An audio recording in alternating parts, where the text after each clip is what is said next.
আপনার চাচা আর আপনার আপা একই জায়গাতে মায়ের বড় হয়েছেন, ঠিক না বেটি? বাপ আর চাচার গায়ে সমান গন্ধ আছে না নাই? কিভাবে আপনি নিজের নিকটের সম্পর্ক ছিন্ন করলেন? রাসূল বলেছেন কাতে আলে হামলা ইয়াদখুলুল জান্নাহ, নিকটাত্মীয় সম্পর্ক যারা ছিন্ন করবে তারা কোনোদিন জান্নাতে যাবে না। মা খাদিজার জন্য কতটুকু প্রাণ ছিল রাসূলের, দেখেন। মা আয়েশা বলছেন আমি কোনোদিন কোনো নারীকে এত ঈর্ষা করতাম না যতটুকু করতাম মা খাদিজাকে।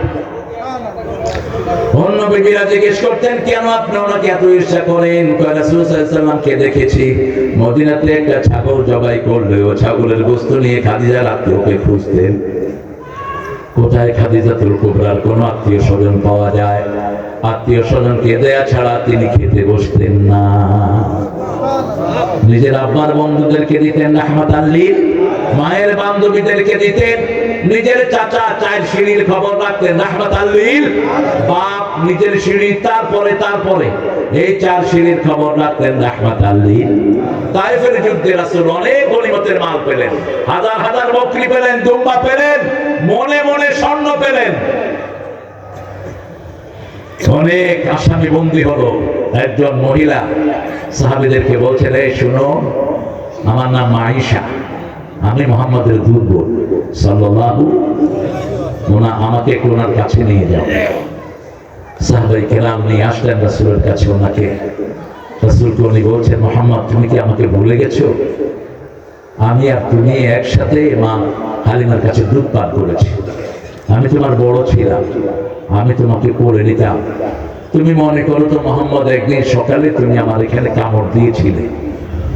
রাসূল তাকিয়ে আছেন, ওই মহিলাটা উঠ দিয়ে দেখালো যে দেখো এই যে তুমি এখানে কামড় দিছো। রাসূল কাঁদা শুরু করলেন। রাসূল বলছেন আপা আমার মনে উঠেছে,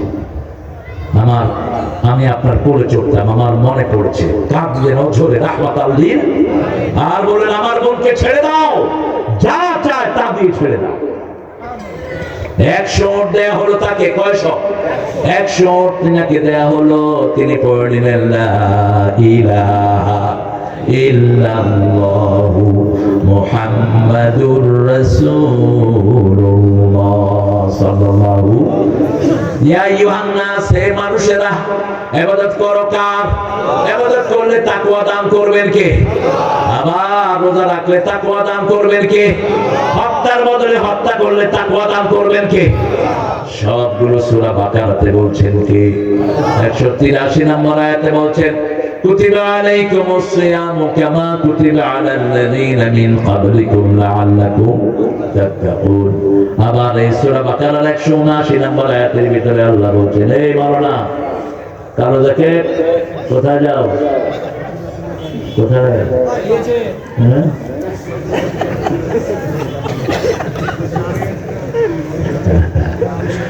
আমার চোখটা ঘুরে খুব বেশি। ঠিক আছে যান, ভালো কাজে যদি যান তাহলে দোয়া করবো। বিড়ি খেতেও যায়। এক মুরব্বীরে গেলাম, কই যান? কয় 3 নাম্বার। বললাম 3 নাম্বার কিতা খাওয়া? বিড়িটার মুরব্বী। কত বড় মুখলেস মানুষ, এক কোনা খাড়া খাড়া বিড়িটা দিচ্ছে। আমি বললাম পিতা খবর পিতা শেষ হয়েছে না, সুলতান দিতে আছে সুলতান। বাংলাদেশের মানুষ যে কত ভালো, মসজিদে বসেও বিড়ি খায়। এরকম আল্লাহর ওলিও বাংলাদেশে আছে।